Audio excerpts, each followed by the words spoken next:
സ്വർണ്ണക്കടത്ത് കേസിൽ ഡോക്ടർ ശശി തരൂർ എംപിയുടെ PA ശിവകുമാർ പ്രസാദിനെ കസ്റ്റംസ് ചോദ്യം ചെയ്ത് വിട്ടു. സ്വർണം കൊണ്ടുവന്ന ഉത്തർപ്രദേശ് സ്വദേശിയെ പ്രതിയാക്കിയാണ് ഇപ്പോൾ കേസ് രജിസ്റ്റർ ചെയ്തിരിക്കുന്നത്. അച്യുതനുണ്ട് വിവരങ്ങളുമായി ഡൽഹിയിൽ നിന്ന്. അച്യുതൻ, ഈ ശശി തരൂർ എംപിയുടെ PAയുടെ പങ്ക് അങ്ങനെ എന്തെങ്കിലും തരത്തിൽ അത് ബോധ്യപ്പെട്ടിട്ടുണ്ടോ അച്യുതൻ?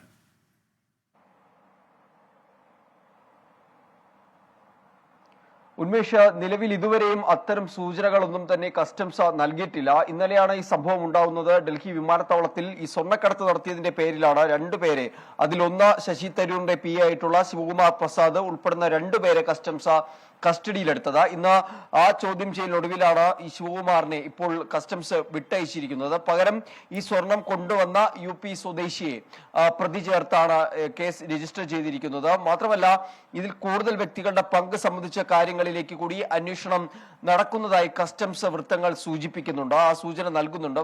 മറിച്ച് ഇദ്ദേഹം ഈ പെർമിറ്റ്, വിമാനത്താവളത്തിലേക്കുള്ള പെർമിറ്റ്, അത് ഉപയോഗിച്ചാണ് ഇതിനകത്ത് കടന്നതും ഈ സ്വർണം കൈപ്പറ്റിയതുമായുള്ള വിവരങ്ങൾ പുറത്തു വന്നത്. ഏതാണ്ട് 500 ഗ്രാം സ്വർണമാണ് കണ്ടെടുത്തത്. ഇതിന് പിന്നാലെ തന്നെ രാഷ്ട്രീയ വിമർശനങ്ങളും പല ഭാഗങ്ങളിൽ നിന്ന് ഉണ്ടായിട്ടുണ്ട്.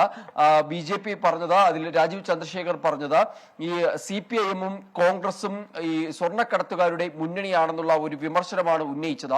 PA പദവി ദുരുപയോഗം ചെയ്ത ആ രാജ്യദ്രോഹ കുറ്റത്തിൽ നിന്ന് തരൂരിന് ഒഴിഞ്ഞു മാറാൻ കഴിയില്ല എന്ന് K. സുരേന്ദ്രൻ വിമർശിക്കുകയുണ്ടായി.